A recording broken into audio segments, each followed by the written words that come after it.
तो hello family, कैसे हैं आप? आई होप आप सब अच्छे होंगे। तो अपनी फर्स्ट यूनिट डिस्कस करने के बाद आज हम बात करेंगे अपनी सेकंड यूनिट की। तो हमारी फार्मास्यूटिकल ऑर्गेनिक केमिस्ट्री की सेकंड यूनिट का नाम है एल्केन्स, एल्कीन्स और कॉन्जुगेटेड डाइन्स। तो देखो, सबसे पहले हम डिस्कस जो करेंगे वो करेंगे हम एल्केन्स के बारे में, एल्केन्स की मेथड ऑफ प्रिपरेशन, एल्केन्स की प्रॉपर्टीज। तो देखो हमारे एग्जाम में एल्केन्स से जनरली क्वेश्चन पूछ लिया जाता है और इससे दो नंबर के क्वेश्चन भी बहुत पूछे जाते हैं। तो चलिए बात करते हैं अपने एल्केन्स के बारे में। तो सबसे पहले हम जानते हैं कि एल्केन्स हमारा होता क्या है। Alkanes are organic compound made up of carbon and hydrogen only with single bond. तो हमारे एल्केन्स जो होते हैं वो ऑर्गेनिक कंपाउंड होते हैं जो बने होते हैं कार्बन से और हाइड्रोजन से, और उनके बीच में जो पाया जाता है वो पाया जाता है सिंगल बॉन्ड। तो जनरली हमारे एल्केन्स जो होते हैं वो ऑर्गेनिक कंपाउंड होते हैं और ये बने होते हैं कार्बन से और हाइड्रोजन से, और इनके बीच जो पाया जाता है वो सिंगल बॉन्ड पाया जाता है। तब हम फर्स्ट यूनिट पढ़ रहे थे, तब मैंने आपको फर्स्ट यूनिट में ही बताया था कि एल्केन्स हमारे होते क्या है। They have general formula CnH2n+2। तो इनका जो जनरल फॉर्मूला होता है, इनका सामान्य फॉर्मूला जो होता है वो होता है CnH2n+2। Alkanes containing strong bond C bond C and C bond H covalent bond. तो देखो, इनके कहने का मीन्स ये है कि हमारा जो एल्केन्स बने होते हैं या तो कार्बन कार्बन से बने होते हैं और या कार्बन हाइड्रोजन से बने होता है, और इनके बीच में जो पाया जाता है वो पाया जाता है कोवेलेंट बॉन्ड। तो हम जो कोवेलेंट बॉन्ड बोलते हैं वो अपने सिंगल बॉन्ड को ही बोलते हैं। तो देखो, आपको पता है हमारे एल्केन्स का जो जनरल फॉर्मूला होता है वो होता है CnH2n+2, ठीक है, जहां पर हम वेन की वैल्यू 1 2 3 4 5 6 7 इनफाइनाइट तक रख सकते हैं। तो देखो, अगर हम इस फॉर्मूले में n की वैल्यू 1 पुट करते हैं तो हमारा क्या प्राप्त होता है, मीथेन। अगर हम n की वैल्यू 2 पुट करते हैं तो यहाँ पे क्या आ जाएगा हमारा इथेन। अगर हम n की वैल्यू 3 पुट करते हैं तो क्या आ जाएगा यहाँ पे प्रोपेन। अगर हम n की वैल्यू 4 पुट करेंगे तो आ जाएगा हमारा ब्यूटेन, और अगर हम n की वैल्यू 5 पुट करेंगे तो हमारा आ जाएगा पेंटेन। हम ऐसे ही n की वैल्यू रख करके अपने एल्केन्स प्राप्त कर सकते हैं। तो चलिए आगे डिस्कस करते हैं, बात कर लेते हैं अपनी स्ट्रक्चर ऑफ एल्केन्स के बारे में, क्योंकि देखो जनरली हमसे ये 2 नंबर में अलग से पूछ दी जाती है, तो हम इसके बारे में भी डिस्कस कर लेते हैं। तो हम यहाँ पे कोई सा भी एल्केन ले सकते हैं। तो बात कर लेते हैं हम यहाँ पे मीथेन की, जो कि हमारा एल्केन है। तो इन methane carbon form single bond with 4 hydrogen. तो आप सभी जानते हैं कि हमारे मीथेन के अंदर एक कार्बन 4 हाइड्रोजन के साथ अटैच होता है, और उन सबके बीच में जो पाया जाता है वो सिंगल बॉन्ड पाया जाता है। Since the carbon atom is attach for other atom. तो हमारा जो कार्बन होता है फॉर अदर एटम से भी अटैच हो सकता है, ठीक है। It used sp3 hybrid orbital. तो हमारा जो मीथेन यूज करता है वो यूज करता है sp3 हाइब्रिड ऑर्बिटल। मैं आपको hybrid sp3 sp2 hybrid orbital के बारे में नेक्स्ट लेक्चर में बताऊंगा। तो इसलिए आप बस यहाँ पे इतना ही याद रखें कि यहाँ हमारा जो यूज करता है ये यूज करता है sp3 hybrid orbital single bond बनाने के लिए, ठीक है। तो यहाँ पे आप इस स्ट्रक्चर को थोड़ा सा यार दिमाग में भर ले, क्योंकि आपके सिलेबस में हाइब्रिडेशन अगला नेक्स्ट टॉपिक ही पड़ेगा। तो इसलिए आप थोड़ा इसको बस जनरली इतना ही याद रखें कि sp3 हाइब्रिड ऑर्बिटल में हाइब्रिड ऑर्बिटल यूज करता है सिंगल बॉन्ड बनाने के लिए, और इसकी स्ट्रक्चर कुछ इस प्रकार से होती है। तो चलिए आगे डिस्कस कर लेते हैं। तो अब बात कर लेते हैं अपनी method of preparation of alkanes के बारे में। तो जनरली हमारी मेथड ऑफ प्रिपरेशन एल्केन्स कई प्रकार से होती है, पर यहाँ पे हम कुछ मेन टाइप डिस्कस करेंगे जो कि हमारे 2 नंबर में भी अलग से पूछ लिए जाते हैं। तो चलिए बात कर लेते हैं नंबर 1 की। तो नंबर 1 पे आता है हमारा हाइड्रोनिजेशन ऑफ एल्कीन और एल्काइन। तो जब हम अपने एल्कीन और एल्काइन का हाइड्रोनिजेशन करते हैं, इसका मीन्स मतलब H2 से रिएक्शन कराते हैं तो हमारा एल्केन्स मिलता है, ठीक है। तो चलिए थोड़ा इसका स्टेटमेंट पढ़ लेते हैं। Alkenes and alkynes react with H2 in the presence of nickel platinum catalysed at 200 to 300 to form alkanes. तो देखो, इनके कहने का मीन्स ये है, हमारे एल्कीन्स और एल्काइंस जो होते हैं वो H2 से रिएक्शन करते हैं किसके प्रेजेंट में, निकेल या प्लेटिनियम कैटालाइट्स के। और इसके लिए जो रिक्वायर्ड होती है टेम्परेचर की वो कितनी होती है, 200 to 300 डिग्री सेंटीग्रेड एल्केन बनाने के लिए, ठीक है। तो चलिए स्टेटमेंट इसका इतना ही था, आगे रिएक्शन में डिस्कस कर लेते हैं। तो देखो, सबसे पहले हमने बात करी कि यहाँ पे एल्कीन्स की, तो सबसे पहले हम एल्कीन्स लेंगे यहाँ पे। तो देखो, हमने एक एल्कीन्स लिया और उसकी रिएक्शन हमने कराई हाइड्रोजन गैस से, ठीक है, और किसकी प्रेजेंस में, निकेल की प्रेजेंस में हम इसको गर्म किया 200 to 300 सेंटीग्रेड पे। तो हमारा क्या बन गया, एल्केन, ठीक है। तो देखो यहाँ पे हम R की जगह पे CH3 C2H5 C3H7 कुछ भी रख सकते हैं, क्योंकि हमारे एल्काइल ग्रुप होते हैं। तो हम यहाँ पे कोई सा भी एल्काइल ग्रुप ले सकते हैं। अगर हम यहाँ पे देखो R की जगह पे CH3 रखते हैं तो हमारा क्या बन जाएगा, 1 2 3। तो देखो, 1 नंबर पर हमारा डबल बॉन्ड है, जहाँ पर डबल बॉन्ड के लिए हम जहाँ पर मैंने आपको IUPAC नेम में बताया था कि हम डबल बॉन्ड के लिए लगाते हैं इन, तो इसका नाम हो जाएगा हमारा प्रोपेन 1, ठीक है। और अगर हम इसकी बात करें तो आप देख रहे होंगे इसमें 3 कार्बन प्रेजेंट है और तीनों के बीच में सिंगल बॉन्ड है। तो यहाँ पे हम इसका नाम क्या हो जाएगा हमारा, इसका नाम क्या हो जाएगा हमारा प्रोपेन, ठीक है। तो देखो हमने यहाँ पे कोई एल्काइन लिया, ठीक है, और उसकी रिएक्शन कराई हमने H2 से। किसकी प्रेजेंट में? निकल ले सकते हैं प्लेटिनियम कैटालाइट, और उसको गर्म किया 200 to 300 सेंटीग्रेड टेम्परेचर पे, ठीक है। तो हमारा क्या प्राप्त होगा? एल्केन, ठीक है।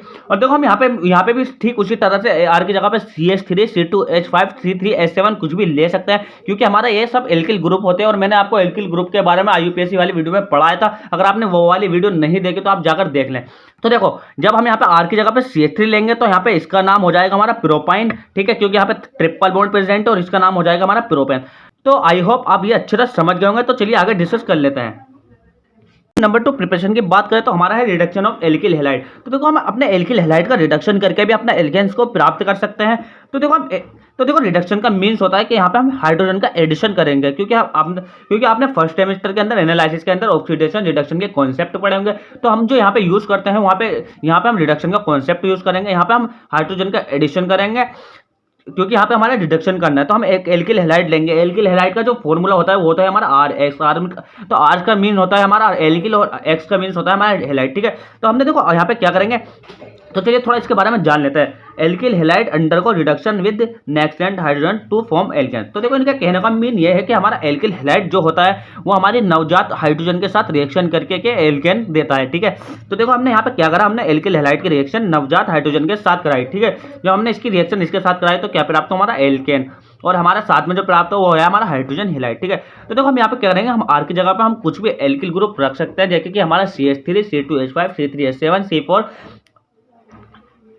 C4H9 कुछ भी रख सकते हैं, क्योंकि हमारे जितने भी एल्किल ग्रुप हो सकते हैं हम उसमें से कुछ भी ले सकते हैं आर के स्थान पर। तो हम यहाँ पे इसके आर की जगह पे लेंगे CH3, ठीक है। और देखो यहाँ पे हमारे X है, और ये जो X होता है हमारा हेलोजन फैमिली होती है। तो हेलोजन फैमिली में जितने भी एलिमेंट आते हैं, जैसे हमारा Cl Br Fi, तो हम उनमें से कुछ भी ले सकते हैं, ठीक है। तो हम यहाँ पे देखो क्या करेंगे, हम यहाँ पे आर की जगह पे CH3 रख लेंगे रिएक्शन में, और X की जगह पे हम रख लेंगे Cl, ठीक है। जब हम आर की जगह पे CH3 और X की जगह पे Cl रखेंगे तो क्या रिजल्ट मिलेंगे, चलिए आगे देखते हैं। देखो हमने यहाँ पे आर की जगह पे CH3 रखा, और X की जगह पे हमने रख लिया Cl, तो हमारा क्या प्राप्त हुआ? मिथाइल क्लोराइड, ठीक है। और देखो ये हमारा बना CH4, और CH4 को हम बोलते हैं मीथेन, जो कि हमारा एल्केन है, ठीक है। और आप इसकी को जानते होंगे, ये हमारा हो गया HCl, ठीक है। तो चलिए नेक्स्ट प्रिपरेशन के बारे में डिस्कस कर लेते हैं। अब बात कर लेता हूं मैं एल्केन्स की नेक्स्ट प्रिपरेशन के बारे में। तो नंबर 3 पर आता है हमारा by decarboxylation of carboxylic acid. तो हम यहाँ पे कार्बोक्सिलिक एसिड के डीकार्बोक्सिलेशन से भी हम अपने एल्केन्स को प्राप्त कर सकते हैं। तो चलिए इसका थोड़ा स्टेटमेंट पढ़ लेते हैं, क्योंकि हमें स्टेटमेंट से रिएक्शन लिखने में आसानी हो जाती है, ठीक है। तो इसमें देखो होता क्या है, जब हम अपने कार्बोक्सिलिक एसिड के सोडियम सोल्ट को गर्म करते हैं स्ट्रॉन्गली सोडा लाइन मिक्सचर के साथ, तो हमारा जो CO2 कार्बन डाइऑक्साइड होता है वो कार्बोनेट के रूप में जो है उड़ जाता है, ठीक है। और हमारा क्या होता है, एल्केन्स हमारा फॉर्म्ड हो जाता है। तो रिएक्शन के द्वारा हम इसको समझ लेते हैं, ठीक है। तो देखो हमने यहाँ पे कार्बोक्सिलिक एसिड का कोई सोडियम सोल्ट लिया, और इसकी रिएक्शन कराई हमने सोडा लाइन मिक्सचर के साथ, और उसको हमने गर्म किया। तो हमारा क्या प्राप्त हो जाता है, हमारा एल्केन्स, और हमारा CO2 जो होता है, यहाँ पे CO2 होता है हमारा कार्बन डाइऑक्साइड, वो किसके रूप में निकल जाता है, हमारा कार्बोनेट के रूप में। तो यहाँ पे हमारा सोडियम कार्बोनेट आ जाता है। हमें आर की जगह पे CH3 C2H5 C3H7 कुछ भी एल्किल ग्रुप रख सकते हैं, मैं आपको पीछे से बताता आता हूँ। तो हम यहाँ पे आर की जगह पे हम रखेंगे CH3, ठीक है। तो देखो जब हम आर की जगह पे CH3 रखते हैं तो हमारा ये बन जाता है हमारा सोडियम एसीटेट, और ये हमारा सोडा लाइन का फॉर्मूला है, जो मैंने अभी आपको बताया था कि हम यहाँ पे सोडा लाइन मिक्सर के साथ हम यहाँ पे रिएक्शन कराते हैं, और हमारा जो बनता है एल्केन्स बन जाता है, हम इसको बोलते हैं मीथेन, और ये हमारा क्या है, सोडियम कार्बोनेट, ठीक है। तो चलिए नेक्स्ट प्रिपरेशन के बारे में बात कर लेते हैं। अब बात कर लेते हैं अपनी नेक्स्ट प्रिपरेशन के बारे में। तो नेक्स्ट प्रिपरेशन हमारी हाइड्रोलाइसिस ऑफ ग्रिग्नार्ड रिएजेंट। तो देखो ग्रिग्नार्ड रिएजेंट जो होता है इसका फॉर्मूला होता है हमारा RMgX, और जब हम RMgX हम अपने हाइड्रोलाइसिस करते हैं तो हमारा एल्केन्स मिलता है। तो देखो हाइड्रोलाइसिस का मीन्स यहाँ पे हम इसकी जल से H2O से हम रिएक्शन कराएंगे, ठीक है। तो हमारा एल्केन्स मिलता है, ठीक है। तो देखो सबसे पहले हम ये जानेंगे कि हमारा ग्रिग्नार्ड रिएजेंट कैसे फॉर्म होता है, ठीक है। एल्किल हैलाइड के मैग्नीशियम के साथ रिएक्शन से हम प्राप्त करते हैं अपने ग्रिग्नार्ड रिएजेंट, या फिर एल्किल मैग्नीशियम हैलाइड को, और किसकी प्रेजेंस में, ड्राई ईथर की। और जब हमारा एल्किल मैग्नीशियम हैलाइड जब फॉर्म हो जाता है, हम उसकी रिएक्शन कराते हैं वाटर के साथ, उसका हाइड्रोलाइसिस करता है, तो हमें क्या मिलता है, हमें मिलता है यहाँ पे एल्केन, ठीक है। और साथ में क्या मिलता है हमें, मैग्नीशियम हाइड्रोक्सिल हैलाइड, ठीक है। तो देखो यहाँ पे हमने क्या करा, हमने यहाँ पे हाइड्रोलाइसिस करा ग्रिग्नार्ड रिएजेंट का। तो देखो ये हमसे 2 नंबर में अलग से पूछ लिया जाता है, ये मोस्टली हमसे 2 नंबर में बहुत पूछा जाता है। तो आप इसको अच्छे से याद रखें ताकि आप एग्जाम में इसको लिख सकें, क्योंकि हमसे पूछ लिया जाता है कि हाइड्रोलाइसिस ऑफ ग्रिग्नार्ड रिएजेंट हम किस टाइप से करेंगे। तो हम यहाँ पे जब भी आपको हाइड्रोलाइसिस का सवाल आता है तो आपको H2O से रिएक्शन करा देनी है। तो इस रिएक्शन में हम पहले की तरह वही कर सकते हैं, आर की जगह पे CH3 C2H5 कुछ भी रख सकते हैं जितने हमारे एल्किल ग्रुप हो सकते हैं, और H की जगह पे हम एक्स की जगह पे हम रख सकते हैं ClBrFi, जो कि हमारे हेलोजन फैमिली के एलिमेंट होते हैं। ठीक है, तो आशा करता हूँ आप ये अच्छे से समझ गए होंगे। तो चलिए नेक्स्ट प्रिपरेशन के बारे में बात कर लेते हैं।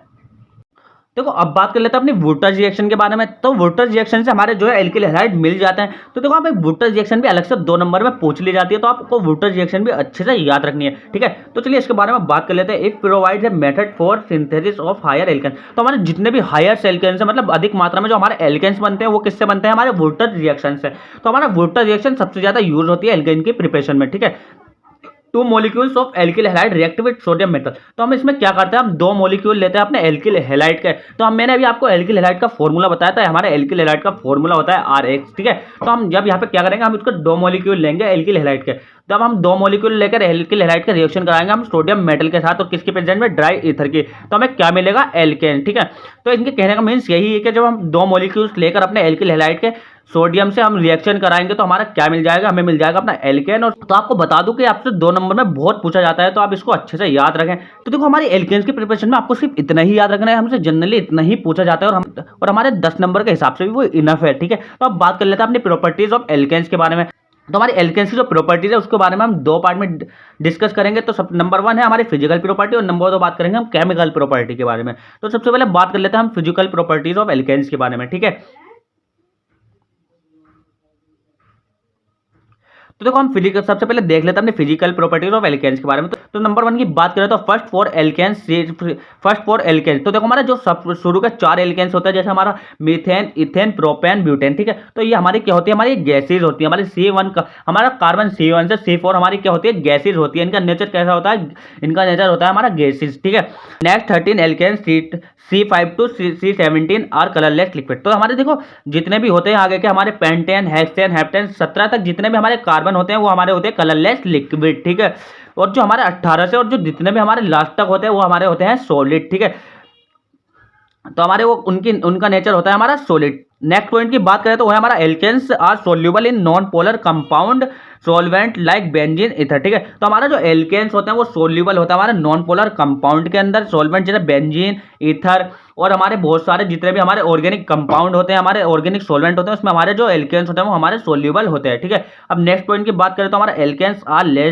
Less dense than water and insoluble in water. तो हमारा जो तो देखो हमारे जो एल्केन्स की डेंसिटी होती है वो हमारी वाटर से हमारी कम होती है, और यह इंसोल्यूबल होते हैं वाटर में। तो देखो बात करते हैं केमिकल प्रॉपर्टीज ऑफ एल्केन के बारे में। तो देखो हम अपनी केमिकल प्रॉपर्टी को 2 पार्ट में डिस्कस करेंगे, एक सब्स्टिट्यूशन रिएक्शन और दूसरी थर्मल रिएक्शन। देखो इसमें जो हमारी सब्स्टिट्यूशन रिएक्शन है उसके अंदर हमारी एक हाइड्रोजन रिमूवल होकर कुछ उसके साथ अटैच हो जाएगा, और हम सबसे पहले हम बात करेंगे अपनी सब्स्टिट्यूशन रिएक्शन के बारे में। ठीक है, तो जितने भी तो नंबर 1 की बात करें तो नंबर 1 पे हम हेलोजिनेशन। ठीक है, तो हेलोजिनेशन में हम क्या करेंगे, हम अपने हेलोजन से रिएक्शन कराएंगे। ठीक है, तो इसमें देखो चलिए इसके बारे में बात कर लेते हैं। Alkanes react with halogen in the presence of UV light and high temperature give alkyl halide. जब हम अपने एल्केन्स की रिएक्शन कराते हैं हेलोजन के साथ, और किसकी प्रेजेंस में, टेम्परेचर की और अल्ट्रावायलेट लाइट के साथ, तो हमारा क्या बनता है, हमारा एल्किल हैलाइड। ठीक है, तो हमारा एल्किल हैलाइड बनता है। तो यहाँ पे भी हम वही करेंगे, हम यहाँ पे एक्स की जगह ले सकते हैं ClBrFi, जितने भी हमारे हेलोजन फैमिली के एलिमेंट होते हैं। ठीक है, तो हमने यहाँ पे देखिए हमने यहाँ पे क्या रखा, हमने यहाँ पे हेलोजन का अपना क्या ले लिया, Cl। तो ठीक है, यहाँ पे हमारा मीथेन हो गया, और मीथेन की रिएक्शन हम Cl से कराते हैं तो हमारा क्या बनता है, मिथाइल क्लोराइड। ठीक है, और साथ में बनता है हमारा HCl।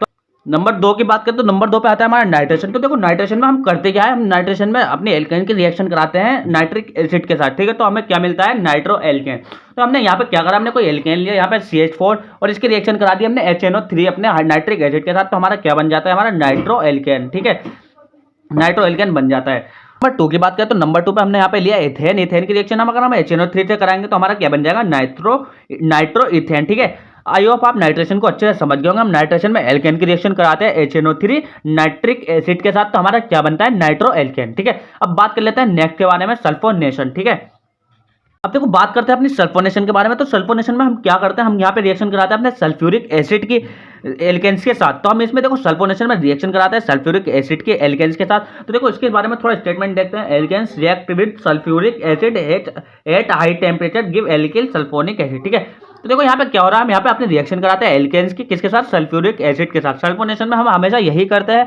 तो देखो हमने यहाँ पे कोई मिथाइल लिया और उसकी रिएक्शन करा दी हमने सल्फ्यूरिक एसिड के साथ, तो हमारा क्या बन गया, हमारे यहाँ पे मिथाइल सल्फोनिक एसिड। ठीक है, क्योंकि देखो यहाँ पे हमें क्या मिल रहा था, एल्किल सल्फोनिक एसिड। तो हमारा एल्किल क्या है यहाँ पे, मिथाइल। तो हमारा क्या बन जाता है, हमारा मिथाइल सल्फोनिक एसिड। ठीक है, अब चलो नेक्स्ट रिएक्शन के बारे में बात कर लेते हैं, हमारी थर्मल रिएक्शन। मैंने अभी आपको बताया था कि हम अपनी केमिकल प्रॉपर्टी को दो भागों में डिस्कस करेंगे। नंबर 1 हमारा सब्स्टिट्यूशन रिएक्शन और नंबर 2 हमारी थर्मल रिएक्शन। अब बात करेंगे हम अपने थर्मल रिएक्शन के बारे में। तो देखो हमारी थर्मल रिएक्शन होती क्या है, देखो हम नंबर 1 की बात करते हैं ऑक्सीडेशन। तो हमारा ऑक्सीडेशन आप सभी जानते हैं, हम ऑक्सीडेशन में क्या करते हैं, हम अपनी ऑक्सीजन के साथ रिएक्शन कराते हैं किसी भी कंपाउंड की। तो हम यहाँ पे भी वही करेंगे, अपने एल्केन्स की रिएक्शन कराएंगे हम अपने ऑक्सीजन के साथ। तो देखो करना क्या है, हमारा alkanes react with oxygen to give carbon dioxide and water. तो अपने एल्केन्स की रिएक्शन हमने यहाँ पे मिथेल और उसकी रिएक्शन कराई हमने ऑक्सीजन के साथ। तो हमारा क्या बन जाएगा, हमारा बन जाएगा यहाँ पे कार्बन डाइऑक्साइड एंड वाटर। और तो यहाँ पे हमारी निकल जाएगी और एनर्जी, तो हमारी एनर्जी कितनी आएगी, 212.8 किलो कैलोरी। ठीक है, अब बात करते हैं सेकंड की, तो वो होता है हमारा आइसोमेराइजेशन। तो आपको मैंने आइसोमेरिज्म पिछले लेक्चर में पढ़ाया है, अगर आपने हमारा वो वाला लेक्चर नहीं देखा तो प्लेलिस्ट जाकर चेक कर ले, उसमें आपको आइसोमेरिज्म के बारे में पता चल जाएगा। ठीक है, तो चलिए अब इसके बारे में डिस्कस कर लेते हैं। हमारा आइसोमेरिज्म में होता क्या था, हमारे आइसोमेरिज्म में ये होता था कि उसका फॉर्मूला तो सेम होता था पर उसकी स्ट्रक्चर चेंज हो जाती थी।